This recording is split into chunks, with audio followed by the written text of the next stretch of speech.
Hey, what's up everybody? As I sit here today, I'm just inside of 12 weeks away from show day, which is May 7th. The highlights you see in this video are from just outside of 12 weeks up to the 12-week period.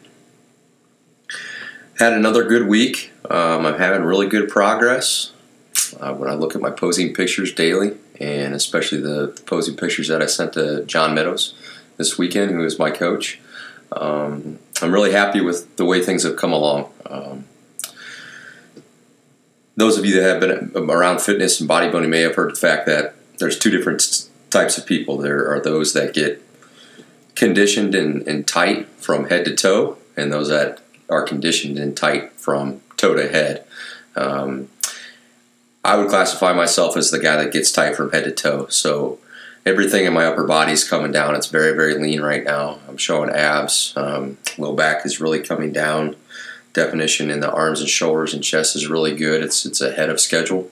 And my legs don't quite match my upper body yet. So like it always has been, the trend of my body is that the legs are going to get harder and harder here inside the 12-week period. So it's important and it's imperative that I continue to push my legs very, very hard. And I've been fortunate enough right now to where there hasn't been too much dietary restriction since we started prep at 20 weeks out, that I recover very, very fast. I've done no manipulation to my peri-workout nutrition. I'm still taking about 96 grams of carbs during my workout. And that has allowed me to train longer and more intensely. So it's not uncommon right now for me to do somewhere between 50 to 70 working sets of legs weekly and recover and not get too terribly sore, because on top of that I'm still adding 4 high-intensity interval training sessions of cardio to help stimulate my system and develop some more mitochondria so that I burn fat more effectively and efficiently through the day. It's getting to the point in the diet right now that things are just starting to get bland and boring. I'm eating the same thing every day, not always at the same time, not always exactly the same foods, but not a lot of variety. You know, it's potatoes and rice for carbs. It's lean meat, and it's turkey and chicken. It's eggs, egg whites. It's a lot of fish right now, which I don't mind. I like fish. I like to eat fish. I like the taste of it. And a little bit of shrimp here and there. And that's kind of my treat when I get burnt out on something on a specific day.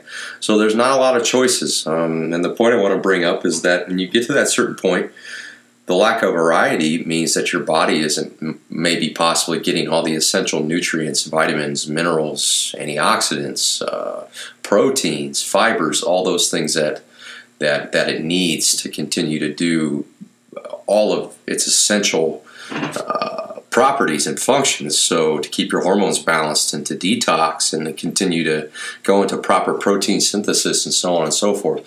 So it's important that your supplementation is on track there. So around my workout, I'm taking very specific supplementation to help make sure that I'm preventing protein breakdown and helping protein synthesis.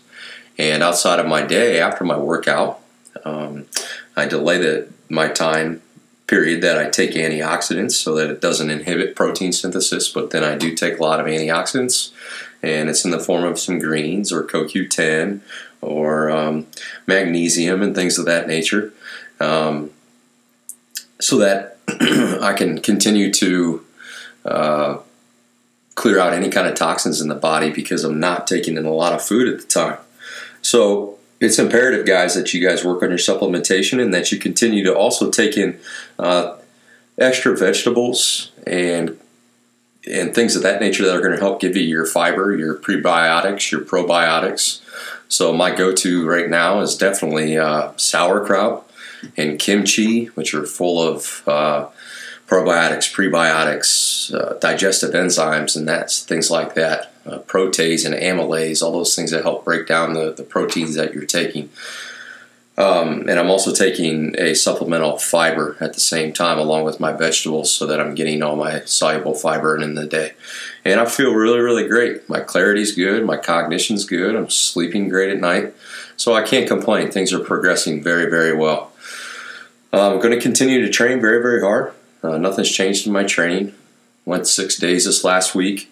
It probably was the first time since prep has started that I had a day where I just felt maybe a little bit lethargic, and you're going to see some clips that's at the end of the video. It's a back workout, and in that back workout, I didn't do anything crazy with weight, didn't set any records, didn't get outlandish with my form. I just focused on really squeezing or really stretching. So you're going to see me making maybe an extra emphasis on some part of the range.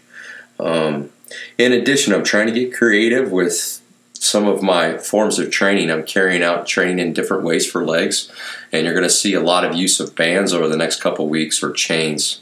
And what that's doing is that is actually manipulating the strength curve. What I'm trying to do is make no point of the strength curve easy so my body gets a break. I'm trying to make it hard from top to bottom, and that's called matching the strength curve. And bands especially are a great asset to that. So you're going to see a lot of hack squats and leg presses, maybe in the future some front squats that are banded, okay? In addition, I'm adding a lot of drop sets right now, some iso tension and isometric stretching. I have a great leg workout video that I'm going to post later this week that shows some creative ways to carry out your leg extensions to get a stretching contraction as well as an eccentric contraction, which was pretty cool. It's actually something that I stole from an old Tom Platz video and gave it a try, and it was absolutely awesome. So yeah, that's stuff you're going to see here in the future in legs. Kind of wanted to address something about the training that I've been thinking upon this past week is the topic of overtraining.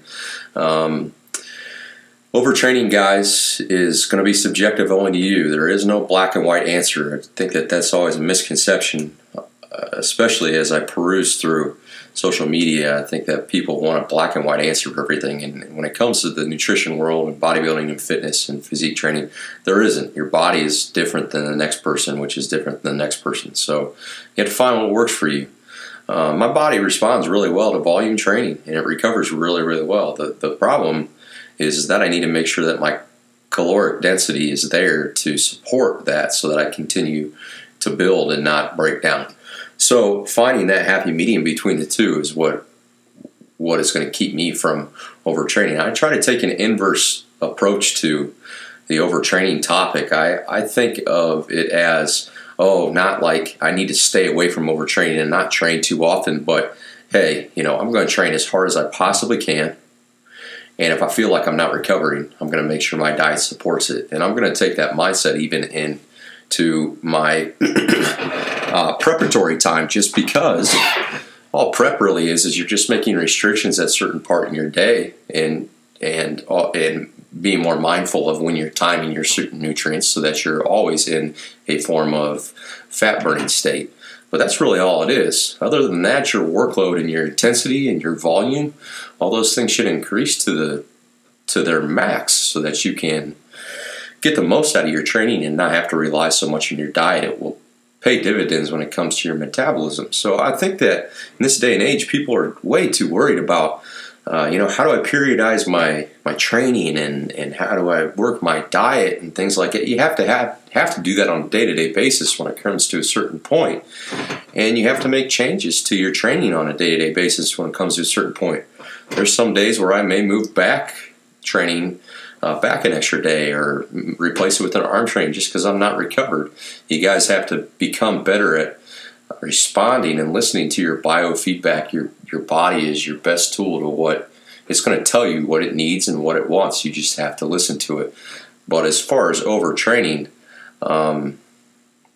unless you're absolutely going backwards, getting sore, being tired, you know, maybe feeling beat up, that's all part of the game, guys. If you're not beat up, you're just not working hard enough. So don't put so much emphasis on overtraining, put more emphasis on how can I prevent overtraining so I can continue to push without break, because in a perfect world, that means continued muscle build, okay? And you also need to pay attention to things like detoxing every day, alkalinizing, things like that, because that will help prevent it. So that's my opinion on that, guys. I want to thank all you guys for tuning in and watching these videos. Anybody that feels like they pull anything from that means a lot to me. Going to be at the Arnold Expo in the next week, so if anybody's going to be there, I'm going to be at the No Surrender booth. It's booth 1410. Stop by and say hey. Tell me you watch my videos. Tell me what you pull from it. I'd love you guys to introduce yourself and meet you. and it'll make me feel good to let me know that I'm helping any of you guys out. Going to be more videos to come in the future. I hope you guys like what you see. Feel free to comment. All the comments and the responses help motivate me, and I will talk to you guys shortly. Thanks.